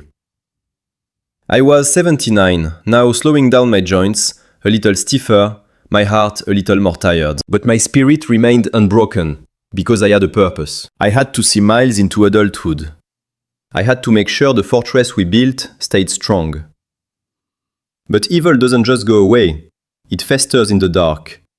It waits for a crack in the armor. And that crack appeared on a rainy Tuesday in November, just a week before Thanksgiving. I was in the kitchen teaching Miles how to make my mother's cornbread dressing when the doorbell rang. It wasn't a friendly chime. It was the sharp, insistent buzz of official business. I wiped my hands on a towel and shared a look with Miles. We didn't live in fear anymore, but we lived with awareness. We checked the monitors. It was a man in a cheap suit holding a briefcase, standing in the rain. He didn't look like a physical threat, but my instincts, honed by years of dealing with lawyers and contractors, flared up. I opened the door but kept the chain engaged. "Can I help you?" I asked. "Mr. Henry Miller," the man asked, shifting his weight. "I'm Thomas Rickman, court-appointed attorney for Carter Miller." The name hung in the air like smoke from a burning building. Carter. My son. I hadn't spoken his name out loud in 5 years. He was a number in a federal database to me now. "What do you want?" I asked, my voice hardening. "He has 10 years left to serve." Mr. Rickman cleared his throat, looking uncomfortable. "That's what I'm here to discuss. Carter has filed a motion for a sentence reduction based on new exculpatory evidence and exemplary behavior. There's a hearing scheduled for next month. He's claiming duress under threat. He's claiming Chloe threatened to kill Miles if he didn't go along with the plan." I let out a dry, bitter laugh. "We all know Chloe threatened Miles. That was the testimony that locked them up." "Yes," Mr. Rickman said. "But Carter is now claiming he was a hostage, not a co-conspirator. He says he was trying to sabotage the plan from the inside. He wants to present evidence that he never intended for you to drink the tea. It was a lie, a desperate, pathetic lie from a man rotting in a cell. I saw him that night. I saw the fear. Yes, but I also saw the greed. I saw him sign the insurance papers. I saw him drive to the motel. He wasn't a hostage. He was a partner who only got cold feet when the lights came on. I tried to shut the door. Tell him to save it for the parole board in 10 years. Mr. Rickman wedged his foot in the doorframe. Please, Mr. Miller. He also sent a letter for the boy. For Miles. He says he has a right to communicate with his son. I slammed the door hard enough to make the man jump, forcing him to pull his foot back. I threw the deadbolt, turned around, and saw Miles standing in the hallway. He had heard everything. His face was pale, but his eyes were dry. He wasn't the scared 8-year-old anymore. Does he want out? Miles asked quietly. He's trying to manipulate the system, son, I said, walking toward him. He's trying to rewrite history, because he doesn't like the ending. Miles looked at the door. He sent a letter. I nodded. The lawyer has it. But you don't have to read it. You don't have to have anything to do with him. The trust protects you. The restraining order is still active. I want to read it, Miles said. I hesitated. I wanted to protect him. I wanted to shield him from the poison that was his parents. But I remembered the mistake I made with Carter years ago, shielding him from the consequences of his actions, paying his debts, fixing his messes. That softness had created the man who tried to kill me. I couldn't make the same mistake with Miles. He had earned the right to face his dragons. I opened the door again. Rickman was still standing there, looking stunned. Hand me the letter, I demanded, holding my hand out.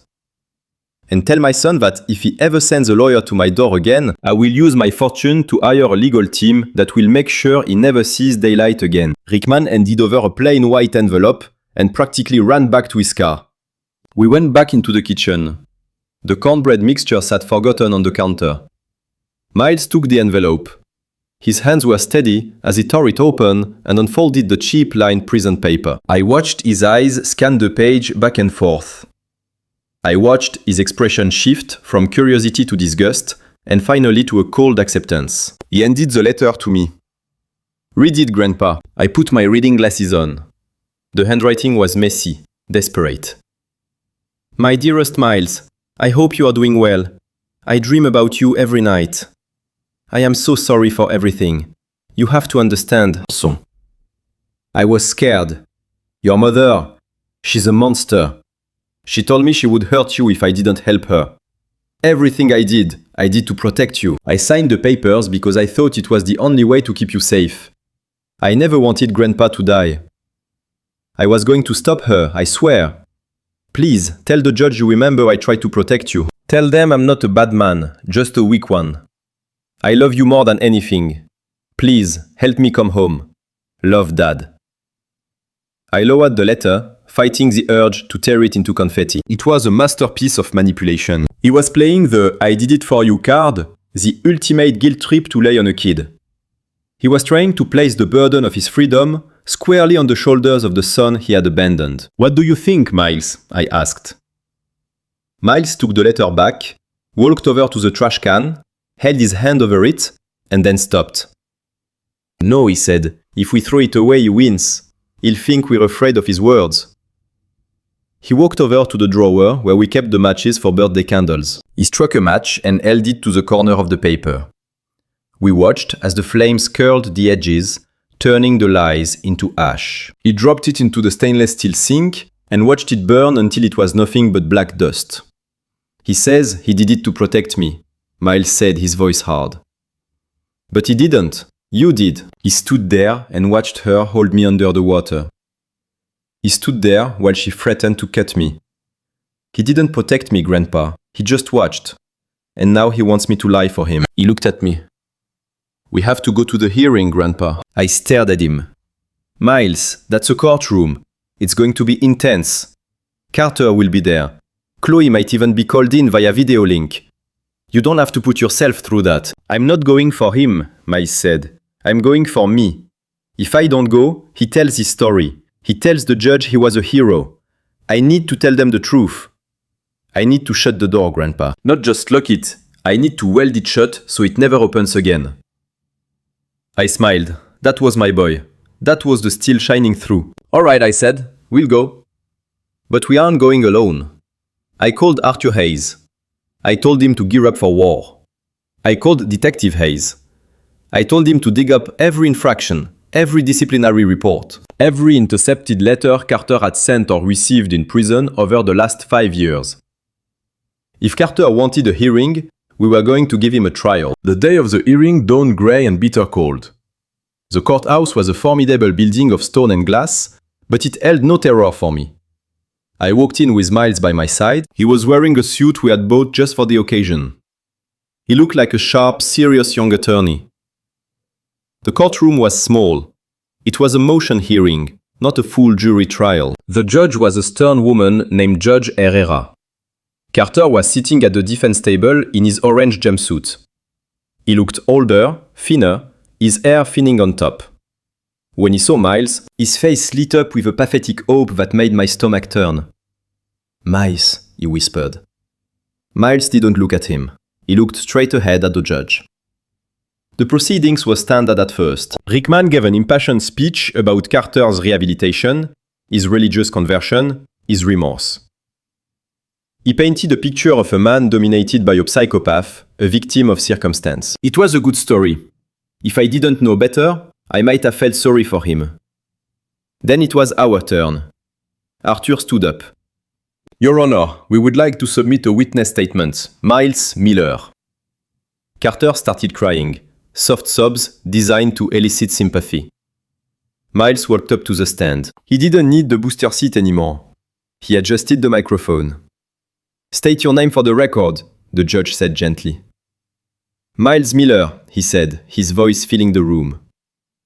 "Miles, you are here to speak regarding your father's involvement in the events 5 years ago. Do you understand the importance of the truth here?" "Yes, I understand," Miles said. He turned to look at Carter. For the first time in 5 years, father and son locked eyes. Carter smiled through his tears, nodding encouragingly, waiting for the boy to save him. "My father says he tried to protect me," Miles began. "He says he was a hostage. But a hostage tries to escape. A hostage tries to call for help. My father had a phone. He had a car. He had chances. Every day for 5 years, he watched my mother hurt me. He watched her plan to kill my grandfather. He didn't stop her because he was scared. He didn't stop her because he wanted the money too." Carter's smile faltered. "He wrote me a letter." Miles continued, pulling a photocopy of the burned letter from his pocket. "Arthur had made a copy before we burned the original. He asked me to lie for him. He asked me to say he was a hero. A hero doesn't ask his son to commit perjury. A hero doesn't trade his father's life for a debt." Miles looked back at the judge. "He is not a victim, Your Honor. He's just sorry he got caught. If you let him out, he'll come for us. He'll come for the money. He doesn't love me. He loves what I can give him. Please, do not let him out." The silence in the courtroom was absolute. Carter's face had twisted from sorrow into an ugly, visceral rage. "You ungrateful little brat," he screamed, lunging against his restraints. "I gave you life. I'm your father." The bailiff slammed him back down into his chair. The mask had fallen off. The courtroom saw the real Carter. The man who yelled at children. The man who bullied the weak. Judge Herrera looked at Carter with ice-cold eyes. "Mr. Miller, your outburst has told me more than any testimony ever could. Motion denied. You will serve your full sentence. And I am adding a recommendation against parole for the future." The gavel banged. It was over. We walked out of the courthouse into the crisp winter air. The sun was breaking through the clouds. Miles loosened his tie and took a deep breath. "You okay, son?" I asked, putting an arm around his shoulder. He looked at me and smiled. "I'm free, Grandpa. I'm really free now." We walked to the car, but as we unlocked the doors, my phone buzzed. It was an unknown number. I answered it cautiously. "Mr. Miller?" It was a woman's voice, sharp and professional. "This is Warden Higgins from the Women's Correctional Facility." My heart skipped a beat. Chloe. "I'm calling to inform you that inmate Vanessa Pierce, also known as Chloe Miller, passed away last night in the infirmary." I stopped, my hand freezing on the door handle. "What happened?" "It appears to be cardiac arrest," the warden said. though the toxicology report is pending. She was found in her cell. There was a letter addressed to you found in her belongings. Dead. The Black Widow who had poisoned 2 husbands had died of the very thing she used to kill them. Cardiac arrest. Or maybe someone had caught up with her. Or maybe the stress of her own hatred had finally stopped her heart. Do you want the letter? The warden asked. I looked at Miles sitting in the passenger seat waiting for me. He was looking at a brochure for colleges he wanted to visit. He was looking at the future. No, I said. Burn it. I hung up the phone. I didn't tell Miles. Not right then. There would be a time for that later. For now, the only thing that mattered was that the shadow was gone. Truly gone. I got into the car and started the engine. Where to, Grandpa? Miles asked. I looked at him. Anywhere you want, kid. We've got time and we've got plenty of gas. We drove away from the courthouse, away from the prison, away from the past. The road ahead was wide open, and for the first time in a long time, the rearview mirror was clear. We were just 2 men, a grandfather and a grandson, driving toward a future we had built with our own 2 hands out of the rubble of the past. And it was beautiful. This journey taught me that the strongest foundations aren't made of concrete or steel, but of trust and courage. I spent 40 years building bridges to connect people. Yet, I almost lost my life because I didn't see the cracks in my own home. Evil often wears the mask of family, hiding behind smiles and empty promises, while it plots your destruction. But the truth is a quiet force. It waits in the shadows, watching and enduring until the moment it must speak. Never underestimate the silent ones, because they hear the things the rest of us are too busy to notice. Sometimes, to save your future, you have to be willing to burn the past and rebuild from the ashes. If Miles' bravery touched your heart, please hit that like button and subscribe to the channel for more stories of justice and redemption. And tell me in the comments below, have you ever had to make a hard choice to protect the ones you love from toxic family members?